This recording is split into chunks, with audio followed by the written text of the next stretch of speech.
A lot of people still don't realize just how much Hollywood has to run every military scene past the Pentagon.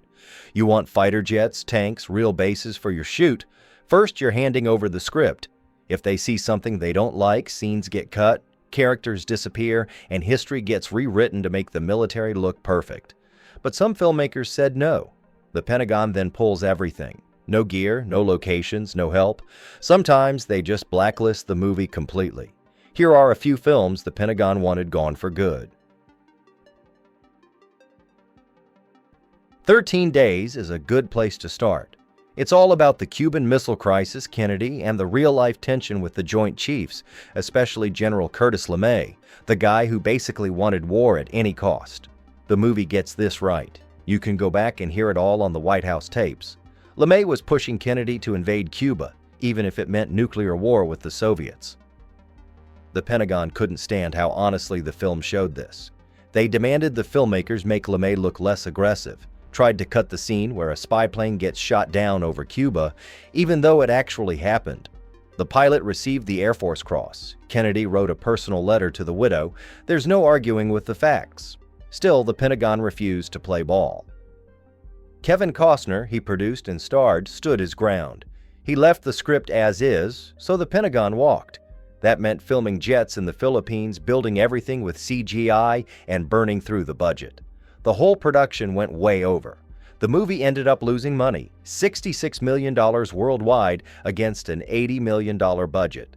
Producer Peter Allman summed it up. With these big military movies, you're at their mercy, and they have us kind of over a barrel.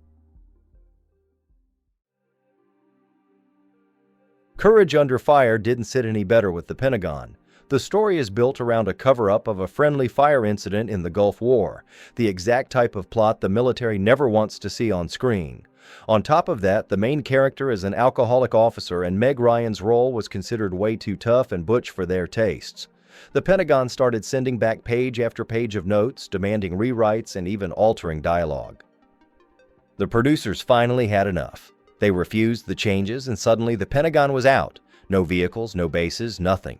The crew had to rent old British tanks, even dress up Australian hardware to look like American Abrams. It cost a fortune, but in the end the film made double its budget at the box office. That didn't soften the Pentagon's view. Their spokesman, Philip Strubb, said later, "There wasn't a good soldier among them." Pretty much tells you everything. ABC's The Day After wasn't even asking the military for help, but that didn't stop the Pentagon from trying to interfere. The script showed nuclear war not as a result of some cartoon villain, but as something that could actually start by accident, with misunderstandings on both sides, a lot closer to reality. The Pentagon hated that. They wanted the Soviets painted as the bad guys, pure and simple. Their main concern? That the movie would make people less enthusiastic about nuclear weapons. Director Nicholas Meyer wouldn't budge. He filmed it his way. So the Pentagon did more than just pull cooperation. They actually tried to sabotage the movie behind the scenes, calling it alarmist and dangerous, pressuring ABC to change it. Luckily for us, ABC ignored them. The film aired exactly as written, half the country watched, and even President Reagan saw it.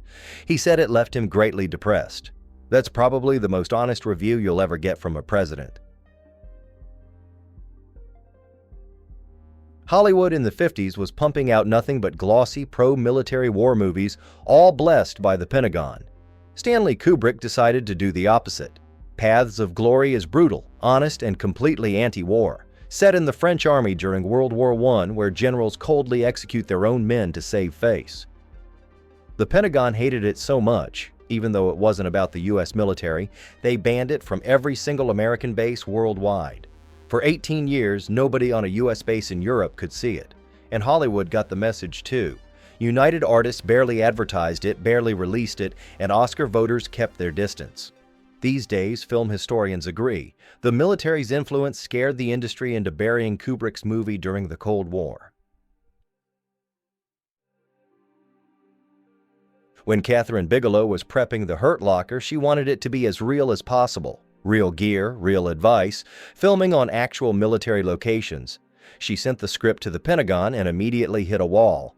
The military hated how bomb squads were portrayed, said they came off as reckless, insubordinate, basically the opposite of what they wanted to see.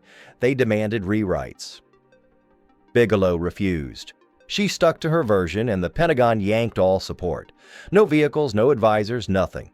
So she pivoted, shot everything in Jordan, rented her own equipment, found independent consultants. It didn't matter in the end. The Hurt Locker went on to win 6 Oscars, including Best Picture. Critics loved it. The Pentagon did everything they could to keep it off the screen, and it still ended up at the top.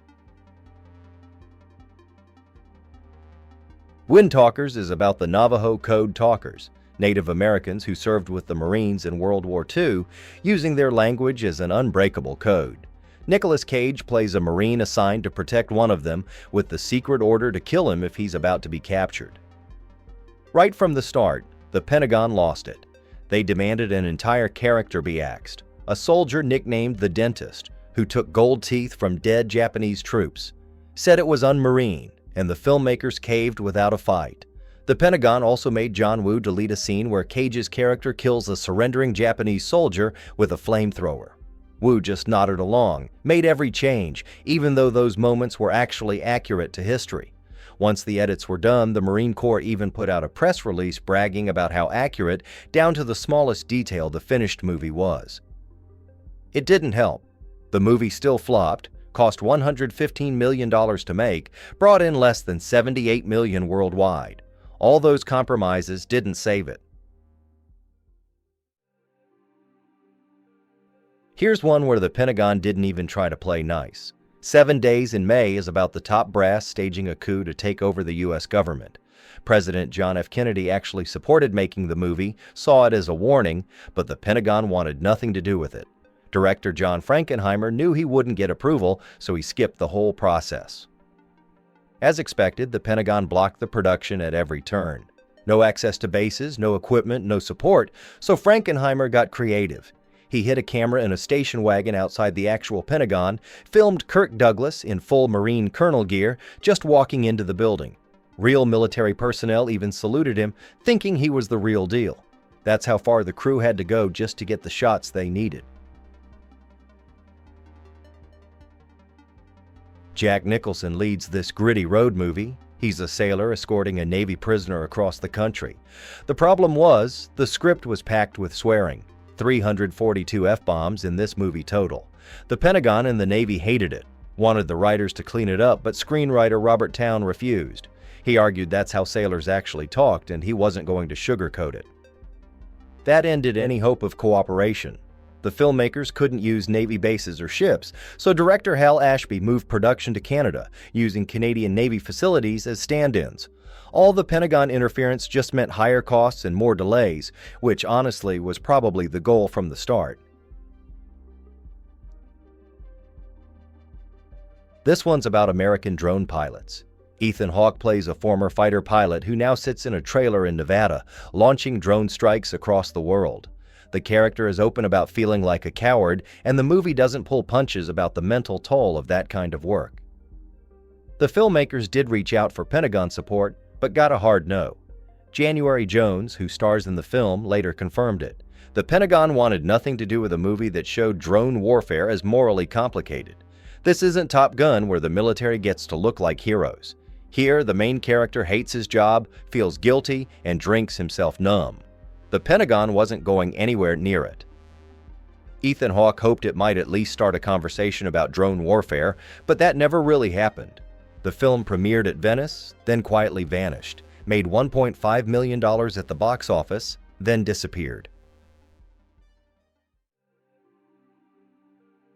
Probably the most famous case, Coppola's Vietnam epic, assassinating a rogue American officer deep in Cambodia. The Pentagon's response was immediate. Army liaison Major Ray Smith called the script not realistic, said the Army wouldn't ever help the CIA kill another U.S. officer, and flat out refused to help. Coppola stood his ground. No changes, no watered-down themes. The Pentagon blocked everything. He ended up relocating the entire shoot to the Philippines, even repainting local helicopters to look American.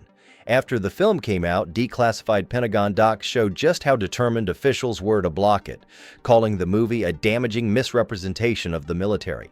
Coppola later said losing Pentagon support made the production way harder, way longer, and much more expensive. Didn't stop it from becoming a classic.